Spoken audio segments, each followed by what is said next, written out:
Hello friends, welcome back to my channel food lover zone. আজকে আবারও একটা নতুন রেসিপি নিয়ে চলে এসেছি।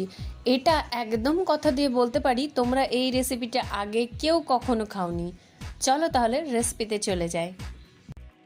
প্রথমে কড়াইয়ে অল্প পরিমাণ একটু জল দিয়ে দিলাম। জলটা দেখো হালকা মতো যেই বয়েল আসতে শুরু করবে ঠিক সেই টাইমেই 1 টেবিল স্পুন মতো ঘি এই জলের মধ্যে দিয়ে দেব আর ভালো করে মেল্ট করে নেব।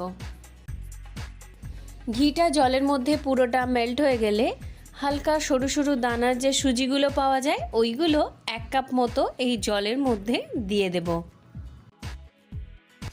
বাড়িতে যে কোনো অতিথি এলে বা যে কোনো অনুষ্ঠানে অনায়াসেই তোমরা একটা মিষ্টি ডেজার্ট হিসেবে এই ডিশটা রাখতেই পারো। এই প্রসেসে এই রকমভাবেও যে এত সুন্দর একটা মিষ্টির আইটেম বানানো যায় এটা তোমরা পুরো ভিডিওটা না দেখলে বুঝতেই পারবে না। তাই জন্য একটুও স্কিপ না করে পুরো ভিডিওটা দেখতে থাকো।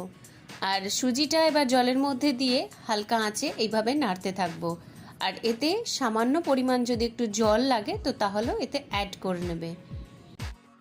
এটা জল দিয়ে ময়দার মতো করে একটা ডো বানিয়ে নেব যাতে একদম স্মুথ একটা পেস্ট তৈরি হয়ে যায়। দেখো মাঝে মাঝে গোটা গোটা হয়ে রয়েছে আর সুজিটা শক্ত হয়ে রয়েছে। এইভাবে কন্টিনিউয়াস নেড়ে নেড়ে নরম করে নেব যাতে হাতে করে সুন্দর একটা ময়দার ডো বানিয়ে নিতে পারি। 1 থেকে 1.5 মিনিট মতো নাড়ালে সুজির ডোটা রেডি হয়ে যাবে। তখন গ্যাসটা অফ করে দেব। এবার একটা পাত্রে সুজিটা ঢেলে নেব আর একটু ঠান্ডা হতে দেব। আজকে যারা এই রেসিপিটা আমার চ্যানেলে প্রথম দেখছো তাদের সকলকে অনুরোধ রইল চ্যানেলটা সাবস্ক্রাইব করার আর লাইক বাটনটা হিট করে দিও আর কমেন্টে জানিও তোমাদের এই রেসিপিটা কেমন লাগলো। আর পুরনো বন্ধুদের অসংখ্য ধন্যবাদ পাশে থাকার জন্য। এবার এই সুজি মাখাটা ঠান্ডা হয়ে গেলে এইভাবে হাত দিয়ে চেপে চেপে সুন্দরভাবে একটু মাখিয়ে নেব যাতে নরম সফট একটা ডো তৈরি হয়ে যায়। 1 টেবিল স্পুন মতো ঘি দিয়ে দেব, তাহলে কি হবে এইটা মাখাতে অনেকটা স্মুথ হয়ে যায়, ইজি হয়ে যায়।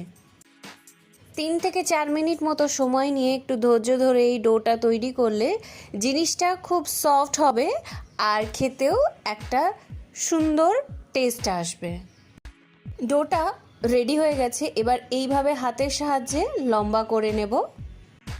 এই রেসিপিটা বাচ্চা থেকে বড় সবারই ভীষণ ভালো লাগবে। বাড়িতে অবশ্যই একবার সবাই ট্রাই করো, কিন্তু আমার বাড়িতে সবারই এই রেসিপিটা ভীষণ ভালো লেগেছে। এবার হাতে একটু ঘি নিয়ে নেব। তারপর এই লম্বা যে ডোটা দেখতে পাচ্ছ এবার একটা চাকুর সাহায্যে সেম পিস করে কেটে নেব, তাহলে যখন বলগুলো বানাবো সেম সাইজের হবে, দেখতে ভালো লাগবে। এই বলগুলো ছোট ছোট বানালে দেখতে সুন্দর হয়। তোমরা চাইলে সাইজে বড়ও বানাতে পারো, বাট ছোট ছোট করলে খুব সুন্দর একটা দেখতে আসে, তো আমি সেই জন্য ছোট ছোটই বানালাম। আর বলগুলো ছোট ছোট থাকলে খুব তাড়াতাড়ি সেদ্ধ হয়ে যায়। আর এইভাবে দেখো হাতের সাহায্যে আমি বল বানিয়ে নেব যাতে কোনো রকম কোনো ক্র্যাক দাগ না থাকে, একটা স্মুথ বল তৈরি হয়। যতক্ষণ পর্যন্ত স্মুথ বলগুলো তৈরি হচ্ছে আমি গ্যাসের মধ্যে একটা জায়গায় জল গরম করতে দিলাম। এই যে বলগুলো বানিয়েছি এইভাবেই সবগুলোকে বানিয়ে রেডি করে নিতে হবে একটা একটা করে। আর মাঝে মাঝে হাতের মধ্যে একটু ঘি নিয়ে বলগুলোকে বানাতে হবে। দেখো সমস্ত বল রেডি হয়ে গেছে। একদম সেম টেক্সচারে এইভাবেই বানাতে হবে। ওদিকে গ্যাসে যে জলটা গরম করতে দিয়েছিলাম ওই জলটা সম্পূর্ণভাবে টকবক করে ফুটে এলে তবেই এই বলগুলো জলের মধ্যে ছাড়বো। এই রেসিপিটা তোমরা যে কোনো ব্রত উপবাসের দিনে বা ঠাকুরের ভোগে বানিয়ে নিবেদনও করতে পারো। এবার গরম জলের মধ্যে সব বলগুলো দিয়ে দিলাম। 1 থেকে 2 মিনিটের মধ্যে এই বলগুলো খুব ভালোভাবে সেদ্ধ হয়ে যাবে।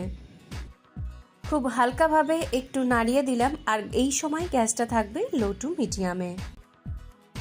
1 থেকে 2 মিনিট পর দেখো বলগুলো একদম সেদ্ধ হয়ে গেছে আর একটু ফুলেও গেছে, একদম রসগোল্লার মতো দেখতে লাগছে। এই টাইমে গ্যাসটা বন্ধ করে দেবো আর একটু ঠান্ডা হতে দেবো। আর পুরোটা সেদ্ধ হয়েছে কি না সেটা দেখার জন্য একটা ফোক নিয়ে নাও আর একবার পিঞ্চ করে দেখে নাও পুরো সেদ্ধ হয়েছে কি না। দেখো সম্পূর্ণভাবে সেদ্ধ হয়ে গেছে।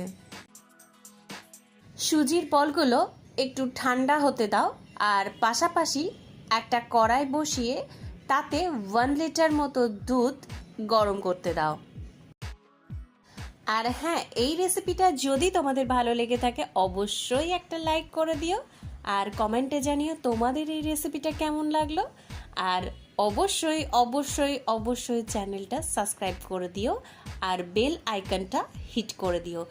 তোমরা চ্যানেলটা সাবস্ক্রাইব করলে আমার উৎসাহ জাগে আরও নতুন নতুন রেসিপি তোমাদের সাথে শেয়ার করার। দুধটা সম্পূর্ণভাবে ফুটে গেলে এর মধ্যে 2 থেকে 3টে মতো এলাচ দিয়ে দেব। তারপর আবারও দুধের মধ্যে 1 টেবিল স্পুন মতো ঘি দিয়ে দেব।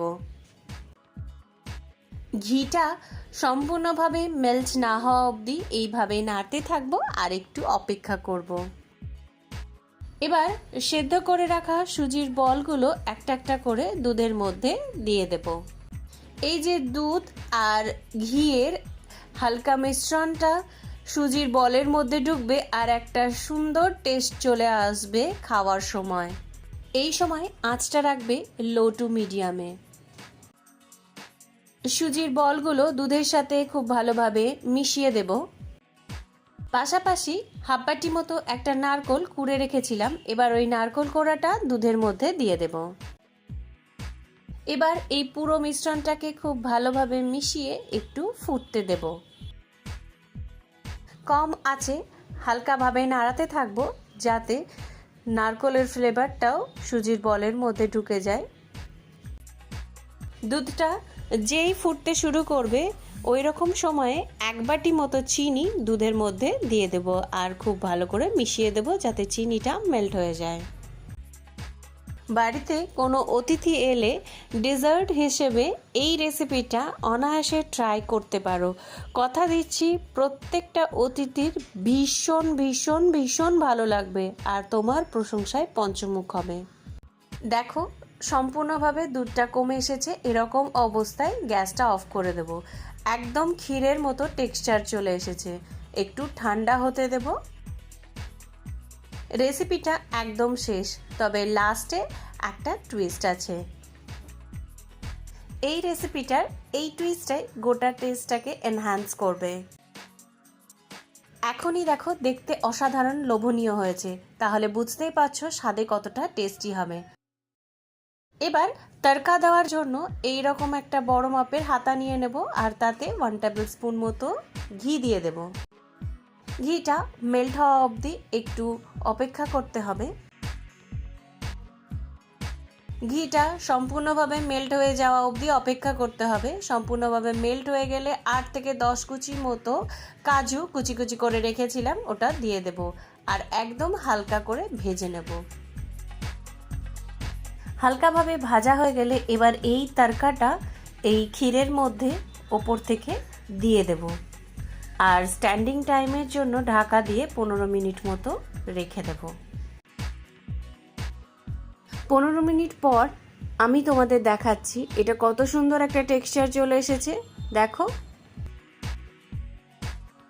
এই রেসিপিটা চাইলে তোমরা ফ্রিজের মধ্যে রেখেও আধ ঘন্টা পর সার্ভ করতে পারো, বাট উইদাউট ফ্রিজেও সার্ভ করতে পারো, টেস্ট কিন্তু অসাধারণ লাগে। আমাদের সুজির ক্ষীরবল কিন্তু একদম রেডি হয়ে গেছে। তোমরা দেখতেই পাচ্ছ কতটা সুন্দর টেক্সচার এসেছে, কালার এসেছে আর কতটা লোভনীয় দেখতে হয়েছে। তোমাদের যদি এই রেসিপিটা একটুও ভালো লেগে থাকে তাহলে অবশ্যই একটা লাইক করে দিও আর কমেন্টে জানিও তোমাদের এই রেসিপিটা কেমন লাগলো। আর চ্যানেলটা সাবস্ক্রাইব করতে ভুলো না কিন্তু। তোমরা সাবস্ক্রাইব বাটনটা হিট করলে আমারও উৎসাহ জাগে নতুন নতুন রেসিপি তোমাদের সাথে শেয়ার করার। আবারও নতুন রেসিপি নিয়ে তোমাদের সাথে চলে আসবো। ততক্ষণের জন্য খুব ভালো থেকো, সুস্থ থেকো আর all time smile. Till then, see you. Bye bye.